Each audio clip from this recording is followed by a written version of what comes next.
हरे कृष्णा।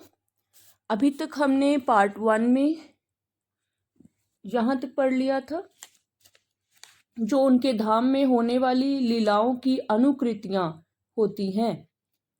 तो यहाँ तक हमने पढ़ लिया था। अभी आगे पढ़ेंगे, पार्ट 2 है ये।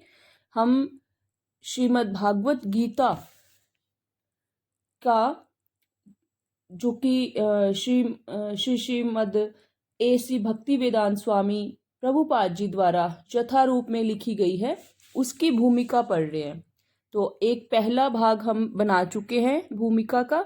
अगर आपने वो भाग अभी तक नहीं सुना है तो आप मेरे चैनल पे जाके उसका फर्स्ट पार्ट सुन सकते हैं।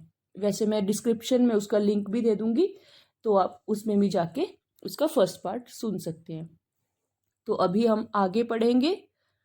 आध्यात्मिक आकाश की तेजोमय किरणों में असंख्य लोग तैर रहे हैं। ब्रह्म ज्योति में असंख्य लोग तैर रहे हैं।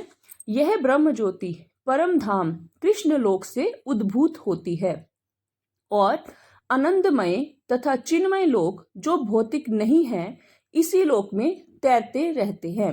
भगवान कहते हैं, न तद भास्यते सूर्यो न शशांको न पावकः यद गत्वा न निवर्तन्ते तद धाम परमम मम। जो इस आध्यात्मिक आकाश तक पहुंच जाता है उसे इस भौतिक आकाश से लौटने की आवश्यकता नहीं रह जाती। भौतिक आकाश में यदि हम सर्वोच्च लोक कौन सा है भौतिक आकाश में? ब्रह्मलोक को भी प्राप्त कर ले, चंद्रलोक का तो कहना ही क्या, तो वहां भी वही जीवन की परिस्थितियां जन्म, मृत्यु, व्याधि तथा जरा होंगी। भौतिक ब्रह्मांड का कोई भी लोक संसार के इन चारों नियमों से मुक्त नहीं है। सारे जीव एक लोक से दूसरे लोक में विचरण करते हैं, किंतु ऐसा नहीं है कि हम यांत्रिक व्यवस्था करके जिस लोक में जाना चाहे वहां चले जाए। यांत्रिक व्यवस्था का क्या मतलब है कि हम कोई टाइम मशीन बना ले तो हम कहें कि इस लोक से हम उस लोक में जा सकते हैं, तो ऐसा नहीं है। यदि हम किसी अन्य लोक में जाना चाहते हैं तो उसकी विधि है, तो आगे जाके विधि भी बताएंगे।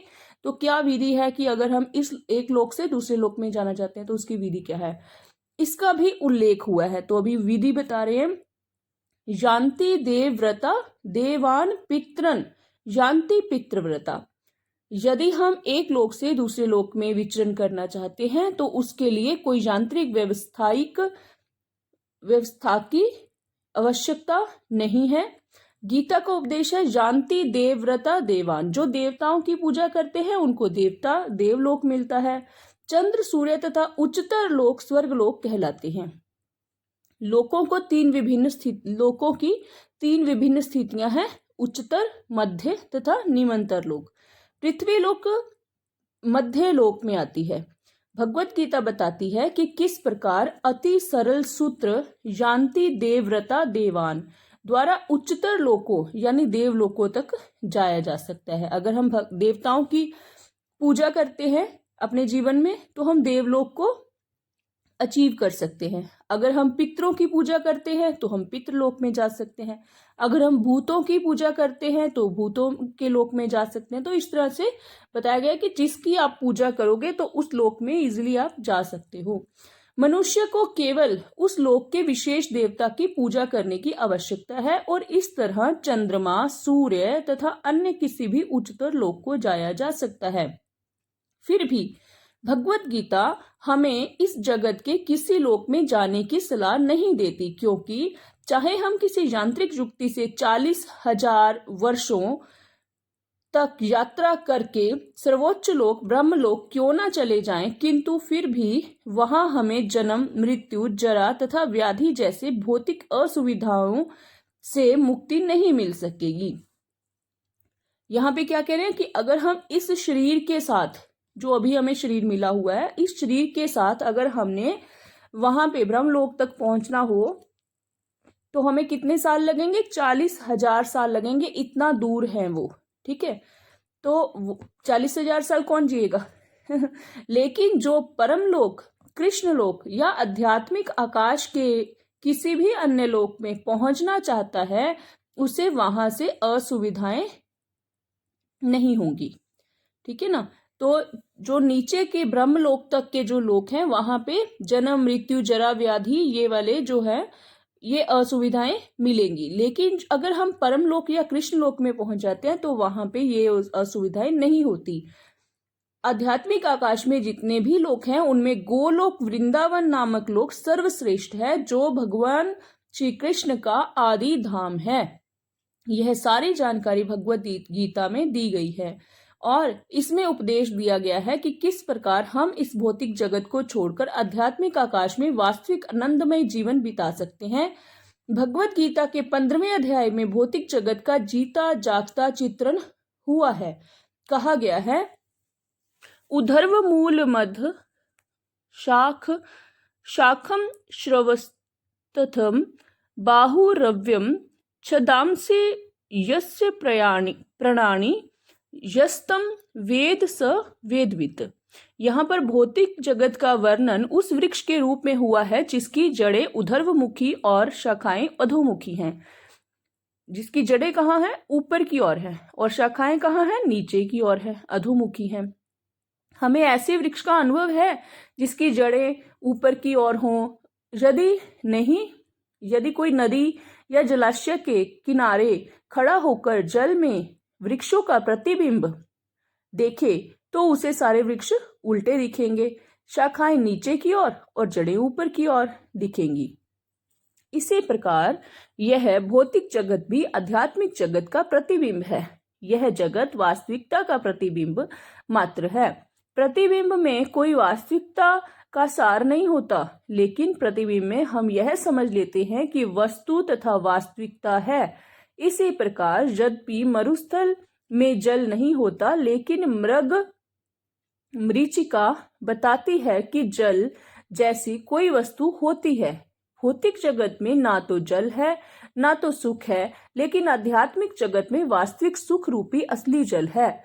भगवत गीता के 15वें अध्याय के 5वें श्लोक में भगवान ने सुझाव दिया है कि हम निम्नलिखित प्रकार से आध्यात्मिक जगत की प्राप्ति कर सकते हैं। कैसे कर सकते हैं?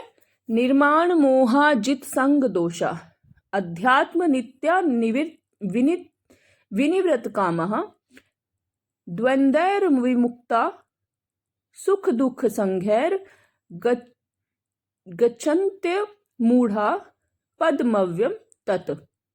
कहते कि पद्मव्यम अर्थात सनातन राज्य धाम को वही प्राप्त होता है जो निर्माण मोह है। इसका अर्थ क्या हुआ? हम उपाधियों के पीछे पड़े रहते हैं। कोई महाशय बनना चाहता है, कोई प्रभु बनना चाहता है, कोई राष्ट्रपति, धनवान, राजा या कुछ और बनना चाहता है, परंतु जब तक हम इन उपाधियों से चिपके रहते हैं तब तक हम शरीर के प्रति आसक्त बने रहते हैं, क्योंकि ये उपाधियां शरीर में से संबंधित होती हैं। लेकिन हम शरीर नहीं हैं और इसकी अनुभूति होना ही आत्म साक्षात्कार की प्रथम अवस्था है। हम प्रकृति के 3 गुणों से जुड़े हुए हैं, किंतु भगवत भक्तिमय सेवा द्वारा हमें इनसे छूटना होगा। यदि हम भगवत भक्तिमय सेवा के प्रति आसक्त नहीं होते तो प्रकृति के गुणों से छूट पाना दुष्कर है। उपाधियां तथा आसक्तियां हमारी काम वासना तथा इच्छा अर्थात प्रकृति पर प्रभुत्व जताने की चाह के कारण है। जब तक हम प्रकृति पर प्रभुत्व जताने की प्रवृत्ति को नहीं त्यागते तब तक भगवान के धाम सनातन धाम को वापस जाने की कोई संभावना नहीं है। इस नित्य अविनाशी धाम को वही प्राप्त होता है जो झूठे भौतिक भोगों के आकर्षणों द्वारा मोहग्रस्त नहीं होता। जो भगवान की सेवा में स्थित रहता है, ऐसा व्यक्ति सहज ही परम धाम को प्राप्त होता है।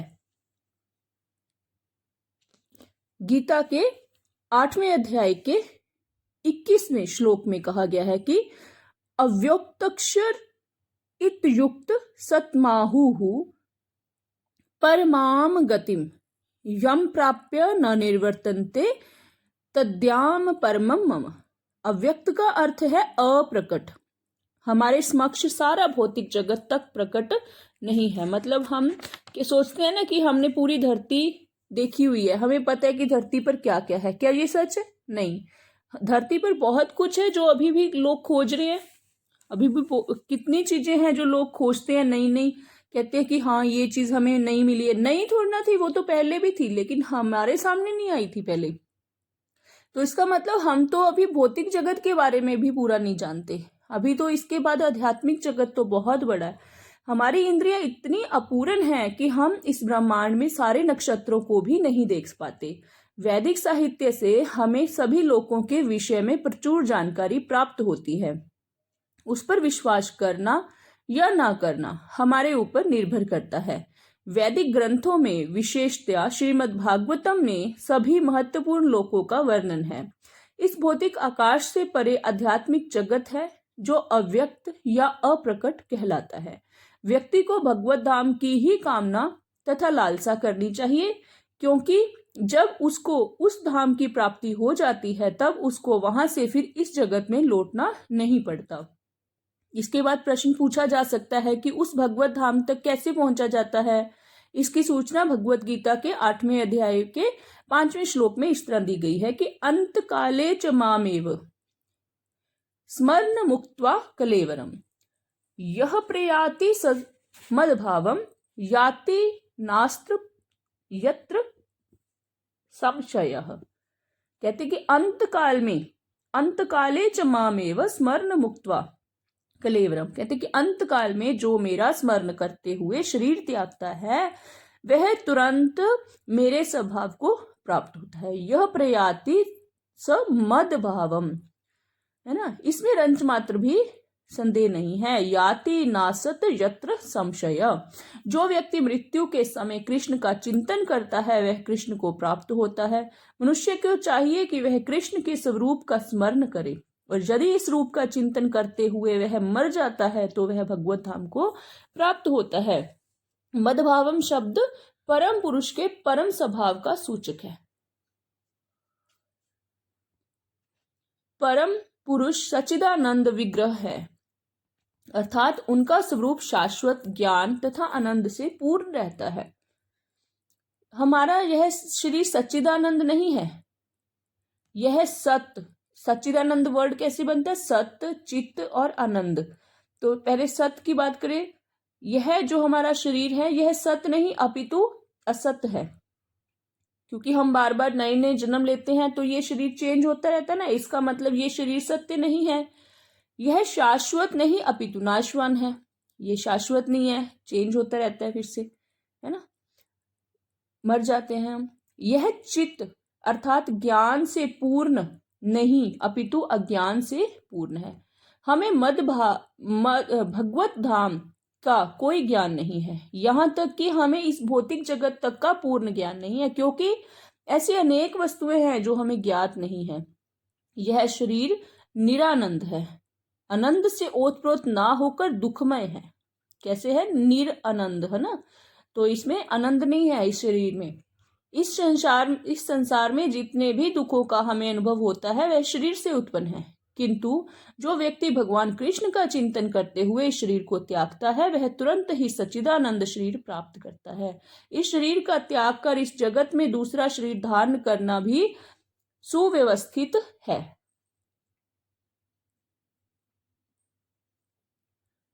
मनुष्य तभी मरता है जब तक निश्चित हो जाता है कि अगले जीवन में उसे किस प्रकार का शरीर प्राप्त होगा। इसका निर्णय उच्च अधिकारी करते हैं, स्वयं जीव नहीं करता। इस जीवन में अपने कर्मों के अनुसार हम उन्नति या अवनति करते हैं। यह जीवन अगले जीवन की तैयारी है। अतएव यदि हम इस जीवन में भगवत धाम पहुंचने की तैयारी कर लेते हैं तो इस शरीर को त्यागने के बाद हम भगवान के ही सदृश आध्यात्मिक शरीर प्राप्त कर लेते हैं। जैसा कि पहले कहा जा चुका है, अध्यात्मवादियों के कई प्रकार हैं, ब्रह्मवादी, परमात्मावादी तथा भक्त। और जैसा कि उल्लेख हो चुका है, ब्रह्म ज्योति में असंख्य आध्यात्मिक लोक हैं। इन लोकों की संख्या भौतिक जगत के लोकों की संख्या से कहीं अधिक है। यह भौतिक जगत अखिल सृष्टि का केवल चतुर्थांश है, 1/4। मतलब जो हमें भौतिक सृष्टि दिखती है, जितना भी दिखता है, जितना भी आज तक साइंटिस्ट कहते हैं कि हमारे ये ग्रह है, हमारे ये सैटेलाइट है, जो भी कहते हैं, है ना, वो कितना है, वो 1/4 है टोटल। जितनी भी आज तक उन्होंने वो क्या कहते हैं आकाश गंगा है ना, जितने भी उनको ब्रह्मांड पता है, जो भी पता है वो सिर्फ 1/4 है। एकांशेन स्थितो जगत। इस भौतिक खंड में लाखों करोड़ों ब्रह्मांड हैं, जिनमें अरबों लोक और सूर्य, तारे तथा चंद्रमा है। किंतु यह सारी भौतिक सृष्टि संपूर्ण सृष्टि का एक खंड मात्र है। अधिकांश सृष्टि तो आध्यात्मिक आकाश में है। जो व्यक्ति पर ब्रह्म से तदाकार होना चाहता है, वह तुरंत ही परमेश्वर की ब्रह्म ज्योति में भेज दिया जाता है और इस तरह वह आध्यात्मिक आकाश को प्राप्त होता है। जो भक्त भगवान के सानिध्य का भोग करना चाहता है, वह वैकुंठ लोक में प्रवेश करता है, जिनकी संख्या अनंत है, जहां पर परमेश्वर अपने पूर्ण अंशों चतुर्भुज नारायण के रूप में तथा प्रद्युमन, अनिरुद्ध तथा गोविंद जैसे विभिन्न नामों से भक्तों के साथ साथ रहते हैं। अतएव जीवन के अंत में अध्यात्मवादी ब्रह्म ज्योति परमात्मा या भगवान श्री कृष्ण का चिंतन करते हैं। प्रत्येक दशा में वे आध्यात्मिक आकाश में प्रविष्ट होते हैं, लेकिन केवल भक्त या परमेश्वर से संबंधित रहने वाले ही वैकुंठ लोक में या गोलोक वृंदावन में प्रवेश करता है। भगवान यह भी कहते हैं कि इसमें कोई संदेह नहीं है, इस पर दृढ़ विश्वास करना चाहिए। हमें चाहिए कि जो हमारी कल्पना से मेल नहीं खाता उसका बहिष्कार ना करें। कई बार हम सोचते हैं कि ये तो ऐसे ही लिख दिया, ऐसा थोड़ा ना होता है, लेकिन नहीं, कह रहे हैं कि जो हमारी कल्पना से मेल नहीं खाता उस पर दृढ़ विश्वास करना चाहिए। हमें लगता है कि जो हम कल्पना नहीं कर सकते वो तो हो ही नहीं सकता, पर ऐसा नहीं है। देखिए, कभी किसी ने मोबाइल की कल्पना की थी क्या? तो कल्पना भी नहीं की थी, फिर भी आज हमारे हाथों में मोबाइल है, टीवी है, व्हाट्सएप है। कभी सोचा था बैठे बैठे यहाँ पर सोचेंगे और मैसेज हमारा पहुंच जाएगा कहीं भी पूरे दुनिया में? तो देखिए, ये जो विश्वास हमें करना पड़ेगा, ये है ना। अतएव जब भगवान यह कहते हैं कि मृत्यु के समय जो भी ब्रह्म परमात्मा या भगवान के रूप में उनका चिंतन करता है, वह निश्चित रूप से आध्यात्मिक आकाश में प्रवेश करता है। तो इसमें कोई संदेह नहीं है, इस पर अविश्वास करने का प्रश्न ही नहीं उठता। भगवत गीता के 8वें अध्याय के 6वें श्लोक में उस सामान्य सिद्धांत की भी व्याख्या है जो मृत्यु के समय ब्रह्म का चिंतन करने से आध्यात्मिक धाम में प्रवेश करना सुगम बनाता है। क्या कहते हैं कि यम यम वापि स्मरण भावम त्यजत्यन्ते कलेवरम तम तमे वैति कौन्तेय सदा तद्भाव भावितः। अपने इस शरीर को त्यागते समय मनुष्य जिस जिस भाव का स्मरण करता है, अगर कोई बच्चों के बारे में सोचता है तो उसको फिर वैसा जीवन मिलता है, अगर कोई धन के बारे में सोचता है तो उसको वैसा जीवन मिलता है। तो जिस जिस भाव का हम स्मरण करते हैं वह अगले जन्म में उस भाव को निश्चित रूप से प्राप्त होता है। अब सर्वप्रथम हमें यह समझना चाहिए कि भौतिक प्रकृति परमेश्वर की एक शक्ति का प्रदर्शन है। जो हमें दिख रहा है ना आसपास, इतना बड़ा देश, इतनी बड़ी दुनिया, और भी लोग, चंद्रमा कितना दूर है, सूर्य दूर है, तो सभी खड़े हैं पर अपनी जगह पर, तो ये तो भगवान की एक शक्ति का प्रदर्शन है। विष्णु पुराण के 6वें स्कंध के 7वें अध्याय के 61वें श्लोक में कहा गया है कि भगवान की समग्र शक्तियों का वर्णन हुआ है। क्या कहते हैं कि विष्णु शक्ति ही परा प्रोक्ता क्षेत्रज्ञाख्या तथा परा अविद्या कर्म संज्ञान्या तृतीय शक्ति ऋष्यते। परमेश्वर की शक्तियां विविध तथा असंख्य हैं और वे हमारी बुद्धि के परे हैं, लेकिन बड़े बड़े विद्वान मुनियों तथा मुक्त आत्माओं ने इन शक्तियों का अध्ययन करके इन्हें 3 भागों में बांटा है। सारी शक्तियां विष्णु शक्ति हैं, अर्थात वे भगवान विष्णु की विभिन्न शक्तियां हैं। पहली शक्ति परा या आध्यात्मिक है। जीव भी पराशक्ति है, जैसा कि पहले कहा जा चुका है। अन्य शक्तियां या भौतिक शक्तियां तामसी हैं। मृत्यु के समय हम या तो इस संसार की अपराशक्ति में रहते हैं या फिर आध्यात्मिक जगत की शक्ति में चले जाते हैं। अतः भगवत गीता के 8वें अध्याय के 6वें श्लोक में कहा गया है कि यम यम वापि स्मरण भावम त्यजत्यन्ते कलेवरम तम तमे वैति कौन्तेय सदा तद्भाव भावितः। अपने इस शरीर को त्यागते समय मनुष्य जिस जिस भाव का स्मरण करता है वह अगले जन्म में उस भाव को निश्चित रूप से प्राप्त होता है। जीवन में हम या तो भौतिक या आध्यात्मिक शक्ति के विषय में सोचने के आदी हैं। हम अपने विचारों को भौतिक शक्ति से आध्यात्मिक शक्ति में किस प्रकार ले जा सकते हैं? ऐसे बहुत से साहित्य हैं, यथा समाचार पत्र, पत्रिकाएं, उपन्यास आदि, जो हमारे विचारों को भौतिक शक्ति से भर देती हैं। इस समय हमें ऐसे साहित्य में लगे अपने चिंतन को वैदिक साहित्य की ओर मोड़ना है। अतएव महर्षियों ने अनेक वैदिक ग्रंथ लिखे हैं, यथा पुराण। ये पुराण कल्पना प्रस्तुत नहीं है, अपितु ऐतिहासिक लेख हैं।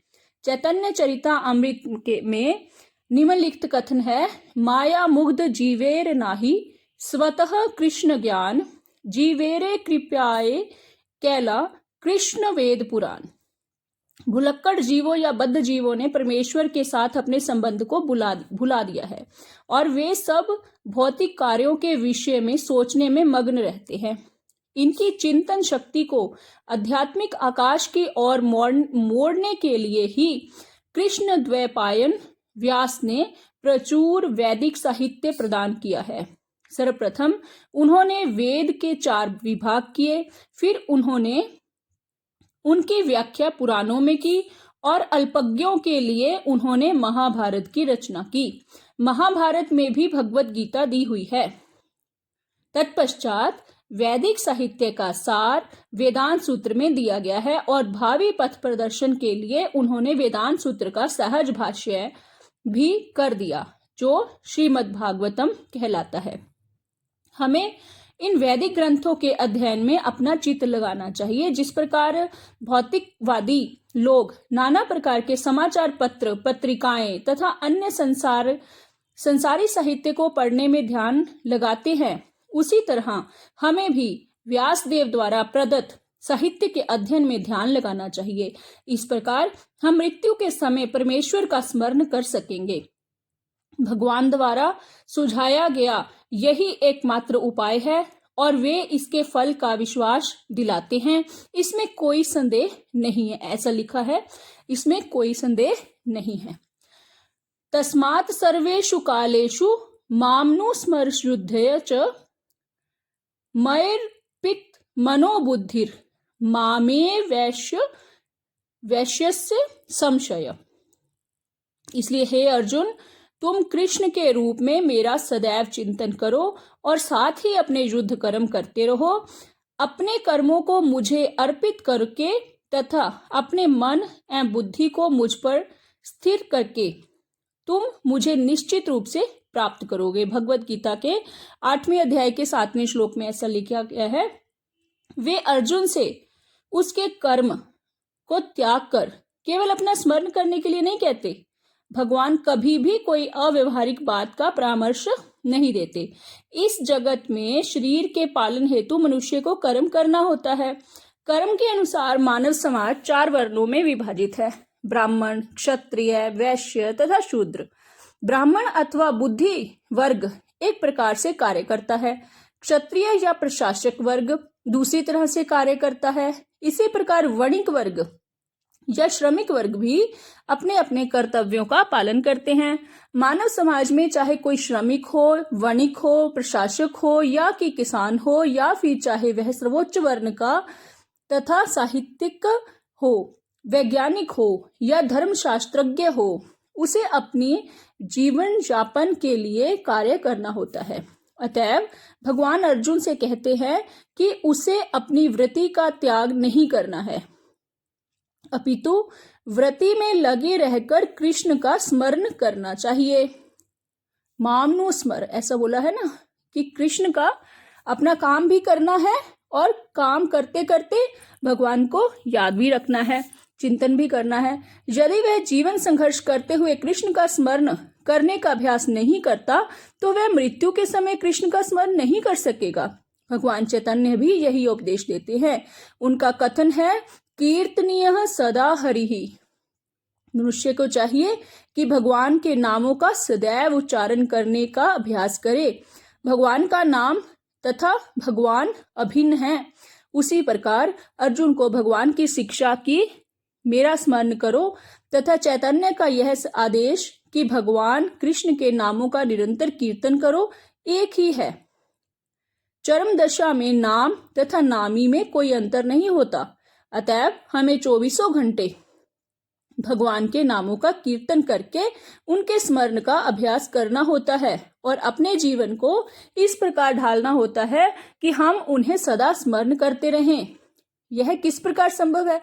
अब कोई पूछे कि किस प्रकार संभव है, अभी काम करते करते भगवान को कैसे याद करें, तो यहाँ पे बहुत अच्छी एक एग्जाम्पल दी है उन्होंने। कहते हैं कि आचार्यों ने निम्नलिखित उदाहरण दिया है। यदि कोई विवाहिता स्त्री पर पुरुष में आसक्त होती है, इलिसिट रिलेशनशिप जिसे हम बोलते हैं, या कोई पुरुष अपनी स्त्री को छोड़कर किसी पराई स्त्री में लिप्त होता है तो यह आसक्ति अत्यंत प्रबल होती है। ऐसी आसक्ति वाला अपने प्रेमी के विषय में निरंतर सोचता रहता है। जो स्त्री अपने प्रेमी के विषय में सोचती रहती है वह अपने घरेलू कार्य करते समय भी उसी से मिलने के विषय में सोचती रहती है। वास्तव में वह अपने गृह कार्य को इतनी अधिक सावधानी से करती है कि उसका पति उसकी आसक्ति के विषय में संदेह भी न कर सके। इसी प्रकार हमें परम प्रेमी श्री कृष्ण को सदैव स्मरण करना चाहिए और साथ ही अपने कर्तव्यों को सुचारू रूप से करते रहना चाहिए। इसके लिए प्रेम की प्रगाढ़ भावना चाहिए। यदि हमें परमेश्वर के लिए प्रगाढ़ प्रेम हो तो हम अपना कर्म करते हुए उनका स्मरण भी कर सकते हैं, लेकिन हमें प्रेम भाव उत्पन्न करना होगा। उदाहरणार्थ, अर्जुन सदैव कृष्ण का चिंतन करता था। वह कृष्ण का नित्य संगी था और साथ ही योद्धा भी। कृष्ण ने उसे युद्ध करना छोड़कर जंगल जाकर ध्यान करने की कभी सलाह नहीं दी। जब भगवान कृष्ण अर्जुन को योग पद्धति बताते हैं तो अर्जुन कहता है कि इस पद्धति का अभ्यास कर सकना उसके लिए संभव नहीं। अर्जुन उवाच योयम योग सत्वया प्रोक्तः साम्येन मधुसूदन एतस्याहं न पश्यामि चंचलत्वात् स्थितिम स्थिराम। क्या कह रहे हैं कि अर्जुन ने कहा कि हे मधुसूदन, आपने जिस योग पद्धति का संक्षेप में वर्णन किया है वह मेरे लिए अव्यवहारिक तथा असह्य प्रतीत होती है, क्योंकि मेरा मन अस्थिर है और चंचल है। भगवत गीता के 6 श्लोक में 6 अध्याय के 33वां श्लोक है। लेकिन भगवान क्या कहते हैं कि योगी नाम अपि सर्वेशाम मदगतेन अंतरात्मान श्रद्धावान भजते यो माम स में युक्तमो मतः। कहते हैं कि संपूर्ण योगियों में जो श्रद्धावान योगी भक्ति योग के द्वारा मेरी आज्ञा का पालन करता है, अपने अंतर में मेरे बारे में सोचता है और मेरी दिव्य प्रेम भक्ति मैं सेवा करता है, वह योग में मुझसे परम घनिष्ठता पूर्वक युक्त होता है, सब में श्रेष्ठ है। यही मेरा मत है। देखिए, कृष्ण खुद कह रहे हैं ये वाली बात। ये मद भगवत गीता में 6वें अध्याय का ये 47वां श्लोक है, 47वां श्लोक है। अतएव जो सदैव परमेश्वर का चिंतन करता है वह एक ही समय में सबसे बड़ा योगी, सर्वोच्च ज्ञानी तथा महानतम भक्त है। अर्जुन से भगवान आगे भी कहते हैं कि क्षत्रिय होने के कारण वह युद्ध का त्याग नहीं कर सकता, किंतु यदि वह कृष्ण का स्मरण करते हुए युद्ध करता है तो वह मृत्यु के समय कृष्ण का स्मरण कर सकेगा। तो कई लोग पूछते हैं कि हमें बार बार ये 16 माला जाप क्यों करना है? तो ये उसका आंसर है कि अगर हम हरे कृष्ण कृष्ण कृष्ण हरे हरे, हरे राम राम राम हरे हरे का बार बार उच्चारण करेंगे, बार बार उच्चारण करेंगे, बार बार उच्चारण करेंगे तो मृत्यु के समय भी हमारे जिह्वा पे वो नाम अपने आप से आ ही जाएगा। परंतु इसके लिए मनुष्य को भगवान की दिव्य प्रेम भक्ति सेवा में पूर्णतया समर्पित होना होगा। वास्तव में हम अपने शरीर से नहीं अपितु अपने मन तथा बुद्धि से कर्म करते हैं। अतएव यदि मन तथा बुद्धि सदैव परमेश्वर के विचार में मग्न रहे तो स्वाभाविक है कि इंद्रियां भी उसकी सेवा में लगी रहेंगी। इंद्रियों के कार्य कम से कम बाहर से तो वे ही रहते हैं, लेकिन चेतना बदल जाती है। भगवत गीता हमें सिखाती है कि किस प्रकार मन तथा बुद्धि को भगवान के विचार में लीन रखा जाए। ऐसे तल्लीनता से मनुष्य भगवत धाम को जाता है। यदि मन कृष्ण की सेवा में लग जाता है तो सारी इंद्रियां स्वतः उनकी सेवा में लग जाती हैं। यह कला है और यदि भगवत गीता का रहस्य भी है, यही भगवत गीता का रहस्य भी है कि श्री कृष्ण के विचार में पूरी तरह मग्न रहा जाए। आधुनिक मनुष्य ने चंद्रमा तक पहुंचने के लिए कठोर संघर्ष किया है, लेकिन उसने अपने आध्यात्मिक उत्थान के लिए कठिन प्रयास नहीं किया। यदि मनुष्य को 50 वर्ष आगे जीना है तो उसे चाहिए कि इस थोड़े समय में भगवान का स्मरण करने के अभ्यास में लगाए। यह अभ्यास भक्ति योग है। श्रीमद् भागवतम के 8वें स्कंद के 7वें स्कंद के 5वें अध्याय के 23वें श्लोक में ऐसा बोला गया है कि श्रवणम कीर्तनम विष्णोः स्मरणम पाद सेवनम अर्चनम वंदनम दास्यम सख्यमात्म निवेदनम। ये 9 विधियां हैं। इसको नोधा भक्ति भी बोलते हैं, जिनमें स्वरूप सिद्ध व्यक्ति से भगवत गीता का श्रवण करना सबसे सुगम है। तब व्यक्ति भगवत चिंतन की ओर मुड़ेगा। इससे परमेश्वर का स्मरण होगा और शरीर छोड़ने पर आध्यात्मिक शरीर प्राप्त होगा जो परमेश्वर की संगति के लिए उपयुक्त है। भगवान आगे भी कहते हैं कि अभ्यास योग युक्तेन चेतसा नान्य गामिनम परमं पुरुषम दिव्यम याति पार्थानु चिंतन। हे अर्जुन, जो व्यक्ति पथ पर विचलित हुए बिना अपने मन को निरंतर मेरा स्मरण करने में व्यस्त रखता है और भगवान के रूप में मेरा ध्यान करता है, वह मुझको अवश्य प्राप्त होता है। भगवत गीता के 8वें अध्याय के 8वें श्लोक में ऐसा कहा गया है। यह कोई कठिन पद्धति नहीं है, तो भी इसे किसी अनुभव व्यक्ति से सीखना चाहिए। तद विज्ञानार्थम स गुरुमेवा भी गच्छते।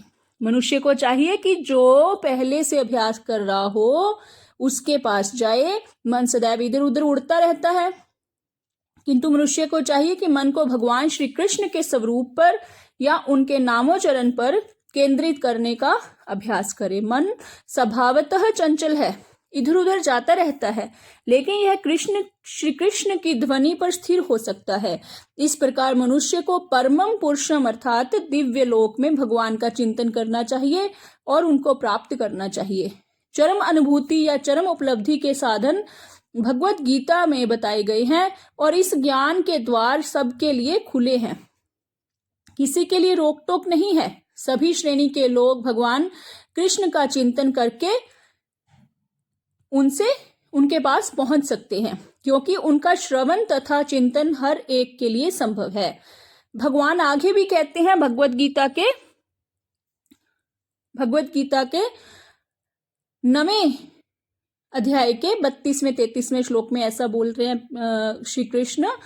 कहते हैं कि माम ही पार्थ व्यपाश्रित्य येपि स्युः पाप योन्यः स्त्रियो वैश्यस्था शूद्रस्ते अपि यान्ति पराम गतिम किम पुनर्ब्रह्माणा पुण्य भक्ता राजर्ष्यस्तथा अनित्यम सुखम लोकमिम प्राप्य भजस्व माम। इस तरह भगवान कहते हैं कि वैश्य, पतिता स्त्री या श्रमिक अथवा अधम योनि को प्राप्त मनुष्य भी ईश्वर को पा सकता है। उसे अत्यधिक विकसित बुद्धि की आवश्यकता नहीं पड़ती। बात यह है कि जो कोई भक्ति योग के सिद्धांत को स्वीकार करता है और परमेश्वर को जीवन के आश्रय तत्व के रूप में सर्वोच्च लक्ष्य या चरम लक्ष्य के रूप में स्वीकार करता है, वह आध्यात्मिक आकाश में भगवान तक पहुंच सकता है। यदि कोई भगवत गीता में बताए गए सिद्धांतों को ग्रहण करता है तो वह अपना जीवन पूर्ण बना सकता है और जीवन की सारी समस्याओं का स्थायी हल पाता है। यह भगवत गीता का सार सर्वस्व है। सारांश यह है कि भगवत गीता दिव्य साहित्य है जिसको ध्यानपूर्वक पढ़ना चाहिए। गीता शास्त्रमिदं पुण्यम य पठेत प्रयतं मुनाम पुमान। यदि कोई भगवत गीता के उपदेशों का पालन करे तो वह जीवन के दुखों तथा चिंताओं से मुक्त हो सकता है। भय शोकादि वर्जितः, वह इस जीवन में सारे भय से मुक्त हो जाएगा और उसका अगला जीवन आध्यात्मिक होगा। गीता महात्म्य में ये लिखा गया है। एक अन्य लाभ भी होता है। गीताध्ययन शीलस्य प्राणायाम परस्य च नैव सन्ति हि पापानि पूर्वजन्म कृतानि च। कहते हैं कि यदि कोई भगवत गीता को निष्ठा तथा गंभीरता के साथ पढ़ता है तो भगवान की कृपा से उसके सारे पूर्व दुष्कर्मों के फलों का उस पर कोई प्रभाव नहीं पड़ता। गीता महात्म्य में यह भी लिखा गया है कि भगवत गीता के अंतिम अंश 18वें अध्याय के 66वें श्लोक में जोर देकर कहते हैं कि सर्वधर्मान् परित्यज्य मामेकं शरणं व्रज अहम त्वां सर्व पापेभ्यो मोक्ष्यामि मा शुचः। कहते हैं कि सब धर्मों को त्याग कर एकमात्र मेरी ही शरण में आओ, मैं तुम्हें समस्त पापों से मुक्त कर दूंगा, तुम डरो मत। इस प्रकार अपनी शरण में आए भक्त का पूरा उत्तरदायित्व भगवान अपने ऊपर ले लेते हैं और उसके समस्त पापों को क्षमा कर देते हैं। यहाँ पे क्या कह रहे हैं कि मलिने मोचनम पुंसाम जल स्नानम दिने दिने सकृत गीतामृत स्नानम संसार मल नाशनम। कहते हैं कि मनुष्य जल में स्नान करके नित्य अपने को स्वच्छ कर सकता है, लेकिन यदि कोई भगवत गीता रूपी पवित्र गंगा जल में एक बार भी स्नान कर ले तो वह भव सागर की मलिनता से सदा सदा के लिए मुक्त हो जाता है। ऐसा गीता महात्म्य में लिखा गया है। कहते हैं कि गीता सुगीता कर्तव्या किम्न्यः शास्त्र विस्तरः या स्वयं पद्मनाभस्य मुख पद्मा द्विनी श्रुता। चूंकि भगवत गीता भगवान के मुख से निकली है, अतएव किसी को अन्य वैदिक साहित्य पढ़ने की आवश्यकता नहीं रहती। उसे केवल भगवत गीता का ही ध्यानपूर्वक तथा मनोयोग से श्रवण तथा पठन करना चाहिए। वर्तमान युग में लोग सांसारिक कार्यों में इतने व्यस्त हैं कि उनके लिए समस्त वैदिक साहित्य का अध्ययन कर पाना संभव नहीं रहा है, परंतु इसकी आवश्यकता भी नहीं है। केवल एक पुस्तक भगवत गीता ही पर्याप्त है, क्योंकि यह समस्त वैदिक ग्रंथों का सार है और इसका प्रवचन भगवान ने किया है। गीता महात्म्य में लिखा गया है कि क्या कहा है, भारत अमृत सर्वसम विष्णु वक्त्राद्विनिसृतम गीता गंगोतकम पीत्वा पुनर्जन्म न विद्यते। जो गंगा जल पीता है उसे मुक्ति मिलती है, अतएव उसके लिए क्या कहा जाए जो भगवत गीता का अमृत पान करता हो। भगवत गीता महाभारत का अमृत है और इसे भगवान कृष्ण ने स्वयं सुनाया है, जो कि मूल में विष्णु है। भगवत गीता भगवान के मुख से निकली है और गंगा भगवान के चरण कमलों से निकली है। निस्संदेह भगवान के मुख और चरणों में कोई अंतर नहीं है, लेकिन निष्पक्ष अध्ययन से हम पाएंगे कि भगवत गीता गंगा जल की अपेक्षा अधिक महत्वपूर्ण है। सर्वोपनिषदो गावो दोग्धा गोपाल नंदनः पार्थो वत्सः सुधीर्भोक्ता दुग्धम गीतामृत महत्। क्या कहते हैं कि यह गीतोपनिषद भगवत गीता जो समस्त उपनिषदों का सार है, गाय के तुल्य है और ग्वाल बाल के रूप में विख्यात भगवान कृष्ण इस गाय को दूह रहे हैं। अर्जुन बछड़े के समान है और सारे विद्वान तथा शुद्ध भक्त भगवत गीता के अमृतमय दूध का पान करने वाले हैं। ऐसा गीता महात्म्य में दिया गया है। एकम शास्त्रम देवकी पुत्र गीतम, एको देवो देवकी पुत्र एव, एको मंत्रस्य नामानि यानि, कर्मापेकम तस्य देवस्य सेवा। क्या कह रहे हैं कि आज के युग में लोग एक शास्त्र, एक ईश्वर, एक धर्म तथा एक व्रति के लिए अत्यंत उत्सुक हैं। सब चाहते हैं कि एक ही भगवान हो, बस उसको ही पूजना हो। इतने देवता, इतने देवी देवता हैं, समझ में नहीं आता किसको पूजें किसको छोड़ें। कितने लोग पजल्ड हुए पड़े हैं। हर धर्म अपना अपना देवी देवता बता रहा है। इतने गुरु बन गए हैं, हर गुरु कहते हैं कि इसको पूजो, इसको कोई कह रहा है शिव को पूज लो, कोई कह रहा है कृष्ण को पूज लो, कोई कह रहा है ब्रह्मा को पूजो, कोई कह रहा है गणेश को पूजो। किसको पूजे? कोई कह रहा है माता को पूजो। तो इतने धर्म बन चुके हैं, इतने ईश्वर हैं, इतने शास्त्र हैं। कोई कुछ कह रहा है ये पढ़ के देखो, कोई कह रहा है ये पढ़ के देखो, इसमें भगवान है, इसमें भगवान है। क्या पढ़ें क्या छोड़ें, कुछ पता नहीं चल रहा। तो कह रहे हैं अतएव एकम शास्त्रम देवकी पुत्र गीतम। तो क्या पढ़ना चाहिए? केवल एक शास्त्र भगवत गीता हो जो सारे विश्व के लिए हो। देखिए भारत में तो कितनी बार लोग मांग कर चुके हैं कि गीता को नेशनल बुक बना दिया जाए और सिलेबस में डाल दिया जाए। बच्चों के सिलेबस में भगवत गीता को डाल दिया जाए। और गुजरात ने तो कर भी दिया है ना। गुजरात में तो हो चुका कि अभी 6 to 12th क्लास में भगवत गीता उनके सिलेबस में होगी, है ना। तो कौन सा शास्त्र? भगवत गीता हो जो सारे विश्व के लिए हो। एको देवो देव के पुत्र एव। अब देवता में से कौन किसको पूजे? एको देवो। कौन देवो? देव की पुत्र एव। सारे विश्व के लिए एक ईश्वर हो, वो कौन है? श्री कृष्ण। एको मंत्रस्य तस्य नामानि जाने। मंत्र कौन सा? एक मंत्र हो।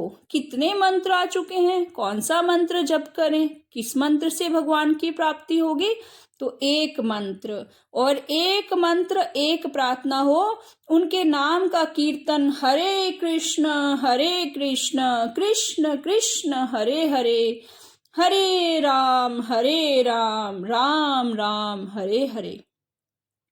तो ये इसका संकीर्तन करना चाहिए। कर्मापेकम तस्य देवस्य सेवा। और केवल एक ही कार्य हो, भगवान की सेवा। ये भी गीता महात्म्य में लिखा हुआ है।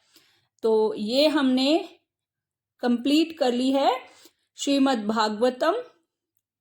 भागवत गीता यथारूप की भूमिका। ये हमने आज कंप्लीट कर ली है। और पढ़ते समय मेरे से बहुत सी गलतियां होंगी। हिंदी पढ़ते समय, संस्कृत पढ़ते समय बहुत सी मेरे से गलतियां होंगी। बहुत मैं अवगुणों से भरी हुई हूँ, मेरे से बहुत गलतियां होंगी। तो हे भगवान, हे श्री कृष्ण, मुझे माफ करना, उन गलतियों के लिए मुझे क्षमा करना।